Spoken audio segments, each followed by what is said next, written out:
Welcome to Inside Personal Growth Podcast.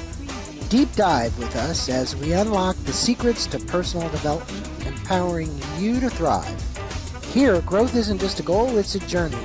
Tune in, transform, and take your life to the next level by listening to just one of our podcasts. Well, welcome back to Inside Personal Growth. This is Greg Voisen, the host of Inside Personal Growth. And joining us from Miami, Florida, is Tino, and it's Tino Dietrich. And Tino has, as you can see by his shirt, the Dietrich Institute. And we're going to let the listeners know a bit about you, but good day to you. How are you doing? Thank you for having me. I'm doing great. As he said earlier, the backdrop there, that's Hamburg, Germany, which is, It is. he comes from Germany originally, but he's in Yep. Miami. And do you spend time between both places? I do. I travel back and forth. I would say as much as I can and time permits, but yeah, I enjoy both Germany and Miami, so to say. Well, it's a pleasure having you on the show, and I'm going to let the listeners know a bit about you because you definitely have a very, I'm going to say, interesting journey and path. And we're going to direct them to your website as well. But DietrichTino.com is one, right? And then the Dietrich Institute. But Tino, he's an award-winning entrepreneur and a certified coach. He's a dynamo, really, in relationship and communication expertise. And we're going to be talking about an upcoming book that's soon to be released. So when this podcast releases, it will be out. And it is called The False Kings. And I think that's a great title.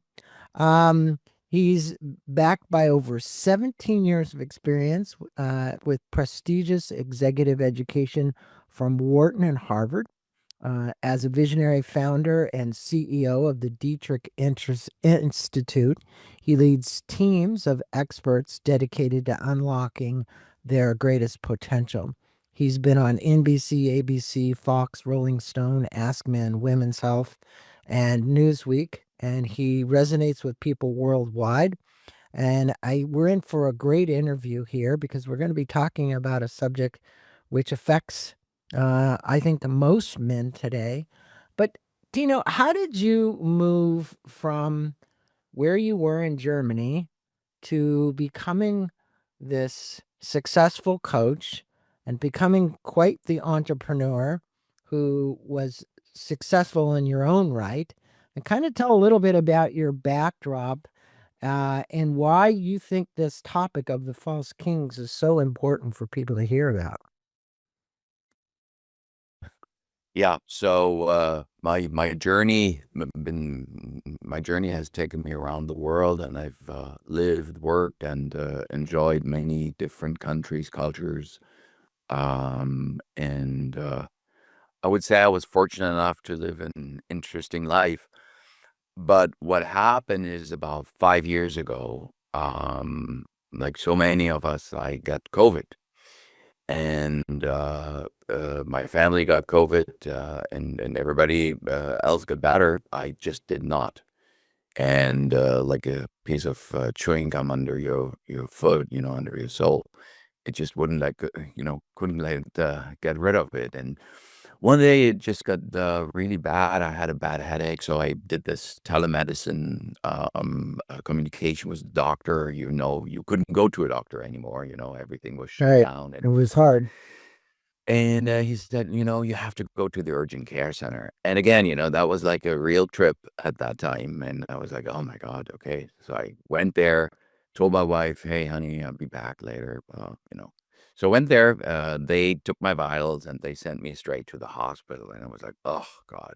Oh, no. You're going to go to the emergency room and we can't help you here. And, everything was really bare minimum service anyway. So called my wife and I said, now I have to go to the hospital, but I should be back for dinner.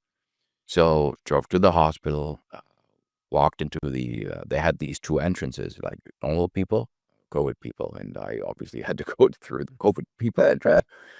and was empty. Wasn't a lot of people there, and they had all these chairs where you had to have that four chairs empty, Yeah.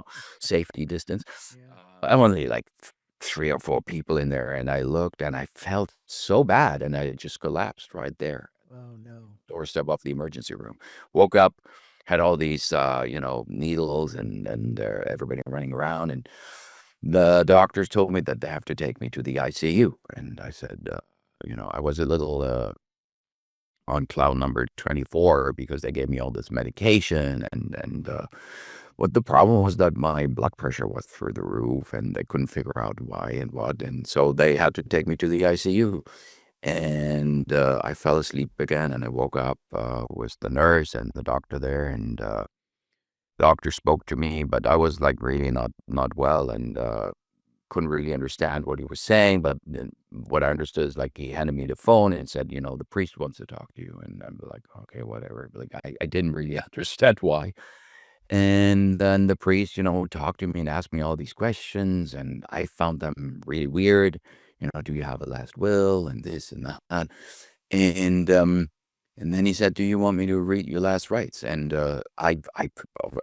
first, I've never been in at that point in my life, and I didn't really understand what that means. And then I said, "Sure, sure." I thought he wanted to pray with me or something. And then I listened to what he said, and I realized, like, because he was like, God, and open him with open arms and blah blah blah. And then it all like started to sink in, and I started to realize that my situation was not good. And then I hung up, and I looked at the doctor, and he said, "We have to put you on an ECMO. This is not good. Do you want to call your wife or your family and say goodbye?" And I said, What do you mean?" And he said, "We don't know if you're gonna make it." And I was devastated. So they put me on that ECMO. I called my wife. I said, "I'm not gonna be home for dinner. In fact, I may not be coming home at all." And Wow. uh, it was not good, obviously. And but you stuck between disbelief. Then you have the needles in your body and the machines beeping and whatnot. So you start to realize that whatever it is that you tell yourself may not be true. So the nurse left, the doctor left, and I was there and started to, reflect. I said, wow, it seems to be more serious than I thought. And I reflected on my life, and I realized that even though I had everything, that you would describe as a good life, and I've been super fortunate. I have three wonderful kids and a gorgeous wife. I started to realize that if I would leave now, what did I leave to them? And it didn't, like, I leave a house, but not a home. I felt like a failure to my wife. I felt like a failure to my kids as a father, because I realized that I hadn't, fully embraced the opportunity to be the man that I always wanted to be throughout my life. And the more I thought about it, the more I realized that I was way off. And so I started to pray, and I started to, ask for the second chance to make a first impression. And I said, if I get that, I promise that I will change a few things, a few core pillars in my life. And It'll change a lot of things. yeah, yeah, Yeah, but I think you have. that's really what it was at that time, and that really is my epiphany, so to say. Well, I think many of us, I was just on with a famous breath worker from Italy, Anthony. And it's interesting, our breath, because, look at here you are in the hospital, they're going to incubate you. It is a challenge for people with COVID to breathe. That's part of the issue, right? It's like your blood pressure is high, you're having challenges. Um, and I think that every breath we take is such a gift. Mhm. And we have to realize that, but we don't. And we don't look at this breath as an opportunity to heal, because during COVID, it's constriction. During good times, it's expansion. So it's like, what a beautiful breath I just took. During COVID, you were constricted. It was like everything was constricting in around your body, and the doctors were telling you weren't going to make it. And so this growth from the constriction to the expansion to be a better person is really a lot about what your book is about. And your book opens up with this power stateful about being manipulated. Because you were just talking, can I be a better man? Well, can I be a better husband? Can I be a better father? Can I be a better coach? And you say into a rigid life that looks like success but isn't. And you were saying just a minute ago, well, what is success? I had this beautiful wife, I had these kids, I had a house, but it wasn't a home. And you've now chosen to make it a home. Can you explain what you mean to the people out there by being manipulated and how you first recognize kind of this pattern in your own life? Did it start like way back in school as you were a little one? Or where did it start in your life, Tino? Yes, I think it does start there. And obviously, you and I grew up in a time that was a little different than what we see today, because you and I didn't have Instagram and all these social media accounts telling us what happiness is, and what success looks like, and so on and so forth. So we learn things from maybe our fathers, maybe the parents, the teachers, the friends, society, whatever it is. So that's how we began to shape our perception of reality, and it is the stories that we were told about reality. And I think that is what I realized. I realized that I had followed this path that, when I entered that door, it said success. And so, I opened the door, I walked in. And the problem probably is that you never really question that, right? You just follow the path, but and it's like a carrot and a stick, and you follow and follow and follow, but somehow there's always this distance between you and that happiness. You never get there, but it's so close, right? And you keep telling yourself like you just run faster, you get there faster, and but it is the carrot on the stick, and I Well, think you've been given a gift with the COVID to wake up, to really yeah. work on this life as somebody who wants to live happily and joyfully and with peace. Um, you know, and you introduced this concept, what you call it, cruels. It's Yeah. called crappy rules handed to you without consent. Yeah. Um, and look, as men, and I think women too, but I'll say men, we're all given cruels, right? Of course. Yeah. When No we're question. growing up. What are some of the most damaging cruels that successful men unconsciously follow? And how can they begin identifying these kind of in their own lives? I think what happens, Tino, is subconsciously these cruels get embedded. And then we don't even realize we're living them. We're just kind of on autopilot. And every day the cruel is there, right? But we don't recognize it. We've got to be successful. We've got to act a certain way. We've got to be a certain way. We've got to do this or that because all in the strife of achievement. So you work with a lot of highly people who've been very successful and have great amounts of achievement. Um, Mhm. Tell us what those cruels are and how can we identify them? So here's the interesting part. As business owners, entrepreneurs, high achievers, doctors, lawyers, doesn't matter. High achiever, you make decisions every day. And I always say the choice you make determines the challenge you will face. And life is the sum of all the choices that we made. So in business, we're very strategic. There's a methodology, to follow a certain path and apply solutions. And you wouldn't really make decisions based on hearsay or on your gut. Sometimes you do, but you rely on data, or you rely on information, market research, whatever it is.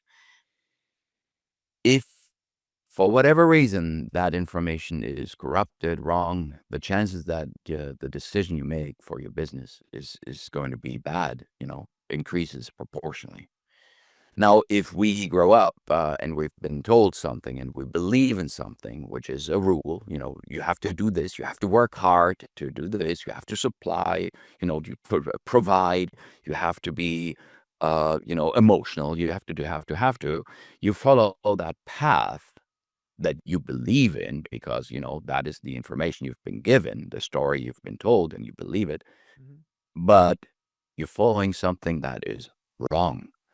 And you need to have that point in time where you have to stop and have to ask yourself if you're not getting the result that you actually were trying to get to, why is that?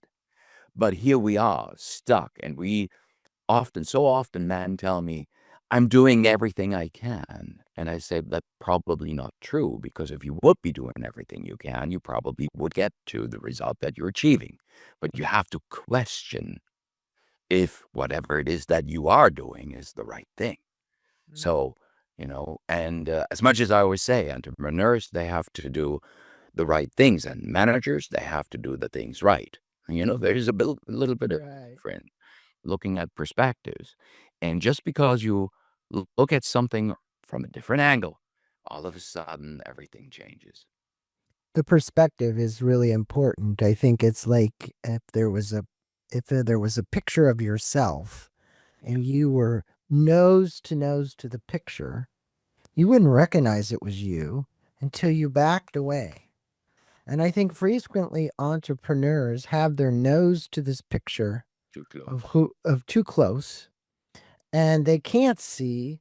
And then when they do back up, because of the way they've been programmed, the fear comes in Mhm. because they've been in this fog all along, running at Yeah. 110 miles an hour in the fog, not knowing frequently where they're going, but knowing that that's what they had to do because it was going to take them someplace wonderful, which you and I already know that that's an MSU making, I call it making shit up. We make up stories, we believe those stories, and then we begin to live out those stories, Yeah. right? So Yeah. we've done this for years and years, whether it's men or women. It's just part of the world. Now the book paints a very stark picture of this biological decline in modern men, and I know that's true. From testosterone drops to fertility issues, I mean, we see this happening, more and more incidents of prostate cancer, right? I mean, we're looking at our past president. Why do you believe these physical dimensions is so crucial to address alongside the psychological aspects of male development? Because they go hand in hand. Let's face it. They do. Yeah. They do. But you have to ask yourself why that is, right? So, we're kind of pushed into this life that, people say that's success. So you define that story and you say that's success, and then you follow that. And what do we have? We have diabetes, right? Spreading out like wildfire. We have high blood pressure, the silent killer. People don't know that. And I take that as a great example because I think there's so many high blood pressures in our lives, right? Mhm. That things that you don't realize until you drop that and people say, oh, he died of high blood pressure. It wasn't like you had pimples or something, it didn't come as a rash or you have leg pains with high blood pressure. It's just there. And that what makes it so dangerous. So you really have to pay attention and you have to double check, your personal KPIs, your metrics, and make sure that everything is in check. So if you don't really follow that process, you actually following the wrong process, and that leads you down a path that again you keep telling yourself it's good, it's good, it's good, but it's not. Mhm. And just because you're telling it yourself 10 times doesn't make it better. If you say BS, BS, BS, it remains BS. Just because you call it 5 times, it's true, it's good, it's not good. Well, your correlation or your analogy about high blood pressure, or diabetes. They just didn't happen overnight. So this dis-ease, what I call dis-ease, meaning we're uneasy about something which is now manifesting itself as a Yeah. physical ailment in the body because we've been at dis-ease so long Yeah. with whatever it is that's bothering us, but we've been taught Yeah. as men, and I'm just going to say this, that Yeah. you just keep going on no matter what, right? Yeah. So the question is, Yeah. hey, are you taking care of yourself? Oh, well, I think I am because I'm running a couple of times a week, but do you actually go to a doctor and check your blood pressure, or do you actually check your uh, blood to see what your A1C levels are? All of those kind of things. And you you kind of challenge this popular concept of work life balance as a sedative rather than a solution.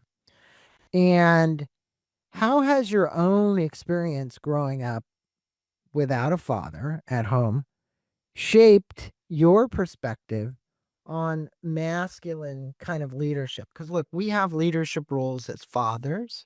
We have leadership roles if we run a company or we're in middle management. Um, we have leadership roles if we're doing something in the community and we're involved with some organization that we're helping, whether it's Boy Scouts, Girl Scouts, it doesn't matter what it is.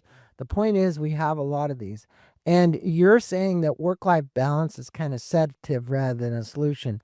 Kind of elaborate on what alignment and how it differs from the traditional uh, balance.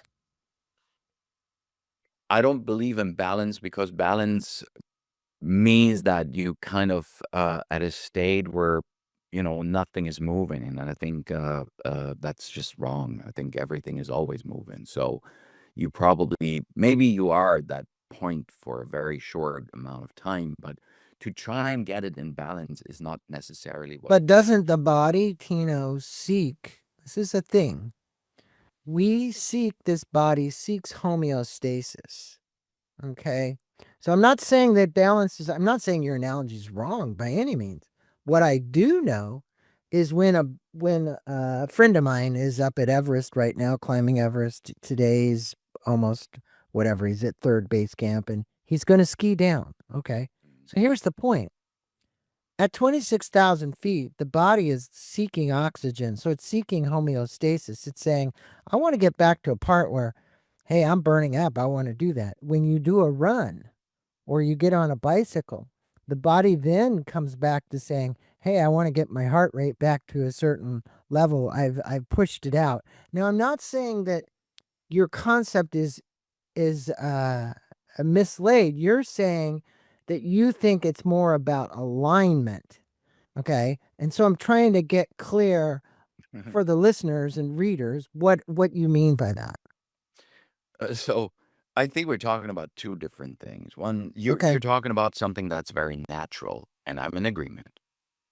When we talk about work-life balance, there are these stories, again, on the left side and on the right side, and people try and bring these stories into a perfect alignment so there is balance, but it just doesn't work that way. So if it would, then we wouldn't have this discussion. Then we wouldn't have 50% divorce rates and higher. Then we wouldn't have every fourth child growing up without a father at home if it would work. Because I just, I'm a very positive person and I assume people have enough brain power to comprehend these stories. What they're not able to do is to bring them in alignment.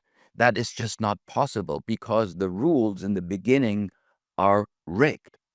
They don't want you in balance. All they want you to do is to chase the balance, but there is no balance. I get it. So, Okay. so you're getting You pills. clarified. You're getting pills to cure all these problems, right? There's every third man over 30 has erectile dysfunction. Mhm. And you can talk about that all day long. There's probably diabetes a reason. Then there's a mental problem is a reason, stress and this and that and here and there. The fact is, it is what it is. So we got to ask ourselves, why is that? That's not normal. That is not what we want, and that is not what you try to achieve, which is why we have fertility issues and. All problems lead to another problem. And again, the choices we make, once you get to that point and you understand that you have that problem, now you choose to take a pill and you choose not to look into the root cause. That's your decision. But don't blame anybody else but yourself for the challenge that you will face right after that, Agreed. right? And again, I mean, in deference to medicalness, as we age, depending on how well you've taken care of yourself, the body ages and things happen. Now, I'm not advocating on the show that people don't take their medication or they don't whatever. The point is that yes, that is part of it. But the wisdom that goes along with it that you're speaking about to wake up to what has happened is important. In other words, awaken to really what the story is that you're living so that you can now change the plot and the story because you've been on this path. And you mentioned in your book, and I think this was a very important thing from your life. You mentioned your grandfather's role in the July 20th plot against Hitler several times in the book. And this is where you speak about how this family legacy of courage and resistance um, has influenced your views on what it means to be.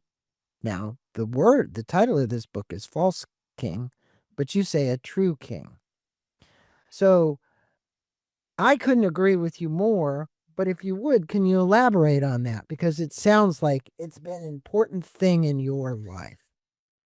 Yes, for sure, an inspiration. And clearly something that when I look at it, feel I don't live up to many times, right? So there's something so big in front of you that it's very difficult to uh, align with that, because you know, I think that's the greatest sacrifice you can make is, to say, you know what, I put my life uh, at risk for other people.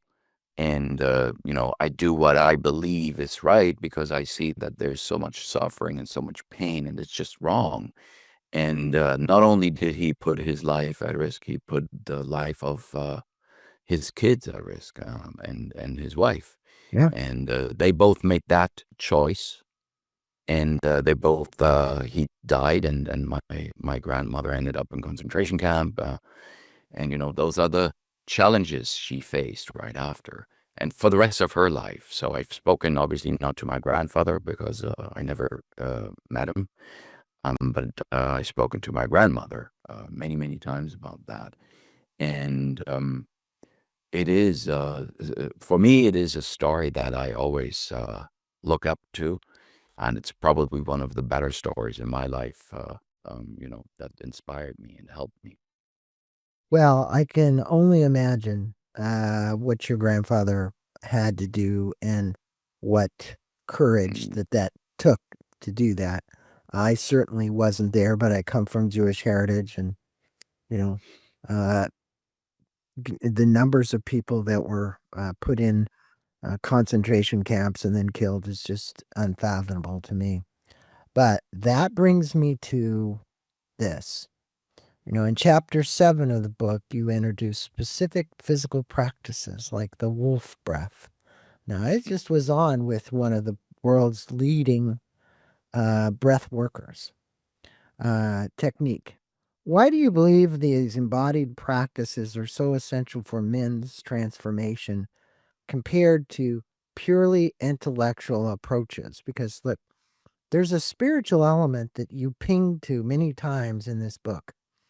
And I think for somebody who had COVID so bad and almost lost their life, that there was an awakening spiritually for you. You've been given a second chance. And the only reason a person would pick up, uh, in your case, kind of because you were so manly, to take up a breathing would be because you have been given a gift to be here today, to be with my audience, to speak with them.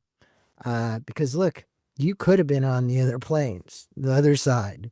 You could have passed away, but you didn't. And you're here to tell this story for a reason. So, why do you believe this is so important, this wolf breath? I think first of all, the wolf breath. I think there's several things that we can and should do, and it really depends on your very individual situation. And one thing that I firmly believe in as a coach is often people ask me, what can I do and what do I have to do? And I say, look, I don't know specifically for you. Let's say you have a breathing problem, right? Maybe that would not be the right thing to do, but there are other things that you can do. So you really have to look at your very individual situation, how you define whatever it is, how you define happiness, right? For you, happiness is different than maybe for me, right? The happy moment. So in order to get to that happy moment, to that happy whatever state, and physical state, if that's, mental state, my job is to show you how to get there, how to get to what it is that you really want and why it matters for you most. And that is what I do. So these examples are for people to take something that they can use and apply so they understand, but you have to do it in your very own way because it's yours. Well, and I would agree with you. And I would also can see that you are a different person than who you used to be as a result of your ICU experience and what happened to you. And the book takes a strong stance against what you call the inner enemy. Right? You had a lot of voices speaking with you, I'm sure, while you were sitting in that hospital bed.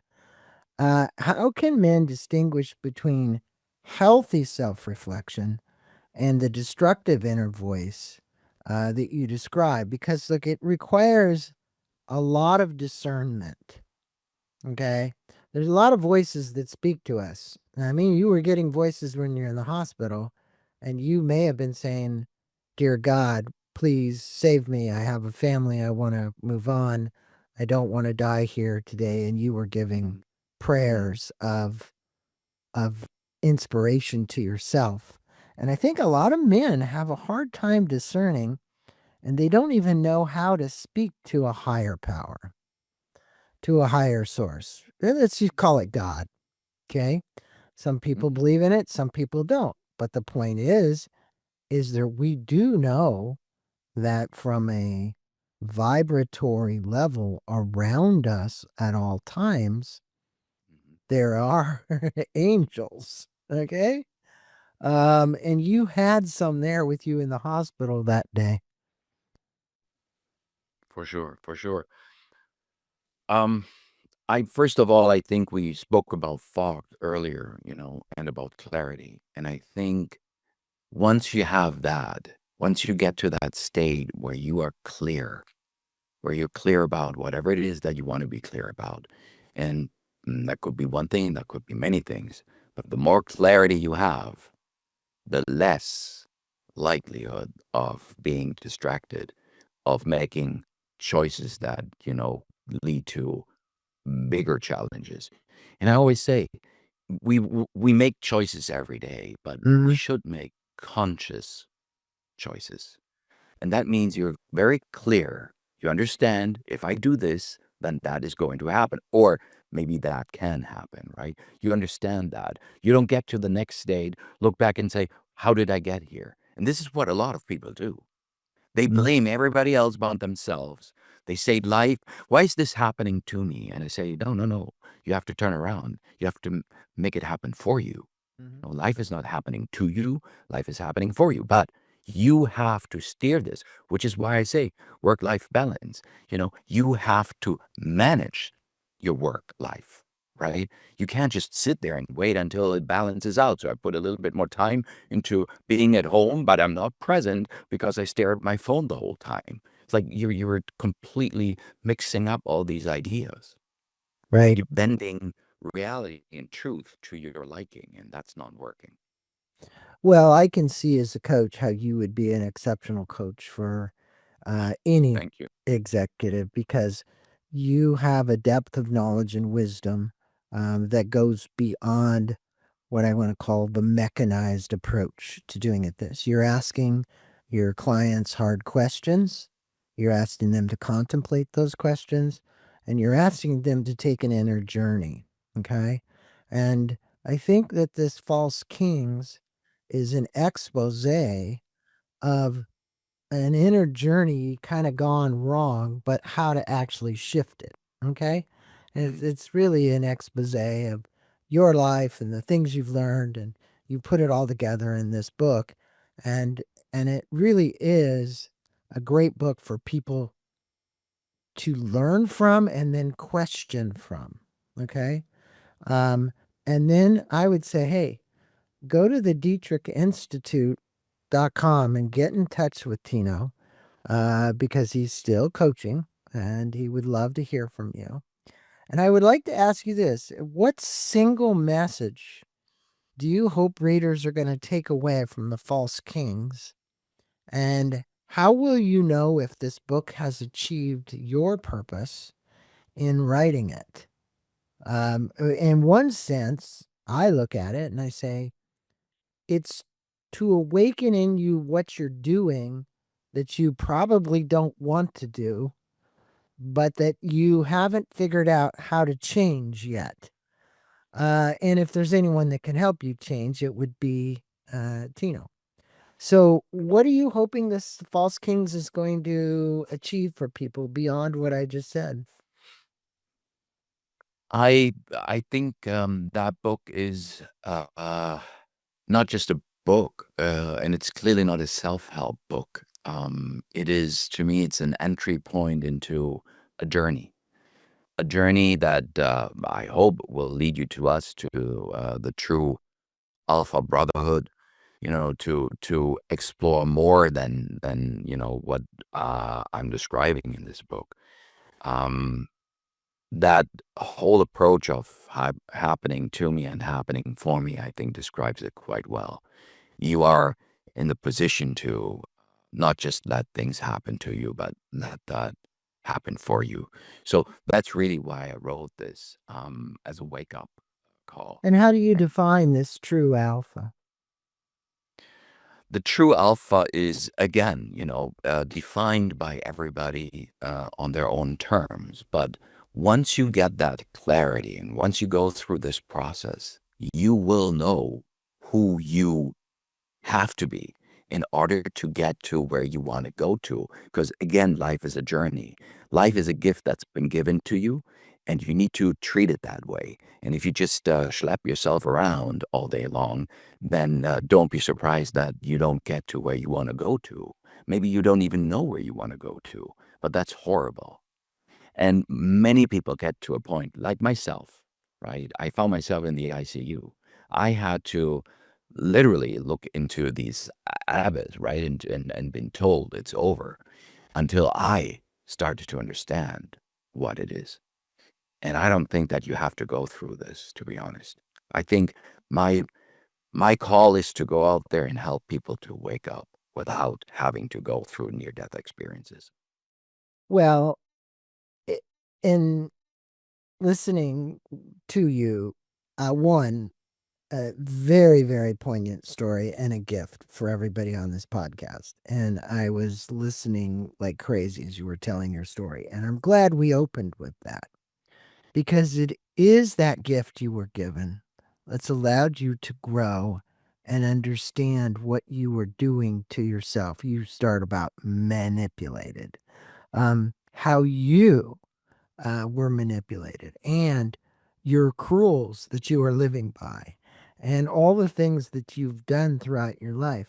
And I can see, Tino, that your journey has been dotted with certain experiences that have given you the ability to coach individuals and to awaken in individuals that they can live their life differently without the fear of changing a course. Because to change a course in a direction on a road when you're not looking at perspective, it's like, oh my God, I'm going 100 miles an hour this direction, and now he wants me to move this way, or he doesn't want me to move this way. He's awakened in me this world that I see is better, and it's down at the Y in the road, not there. And I want to thank you for doing that with our listeners this morning. You certainly have done that. And I want to encourage all my listeners. The book will be at Amazon. We'll have a link. It's called The False Kings. He also has another book coming out right after that. What is the title of that one? Unfogged, but fogged like the fog. Right, right. Unfogged, Fogged. But I have had authors write the other one too. Fucked. So, but this is Unfogged. And I mentioned fog in my question to him. I know. I listened carefully. So I said, let's get out of the fog and get into the clear sky like most airline pilots would like to be in, because then Yep. they can see where they're going. You can actually see the course. Tino, thank you for waking up and clearing the fog for all of us. I appreciate you. I appreciate your new book that's coming out, and I appreciate you being on Inside Personal Growth. You have Thank a you so much for having me. blessed Thank you, rest thank of your day. You too. Thank you. Thank you so much. Thank you for listening to this podcast on Inside Personal Growth. We appreciate your support. And for more information about new podcasts, please go to InsidePersonalGrowth.com or any of your favorite channels to listen to our podcast. Thanks again, and have a wonderful day.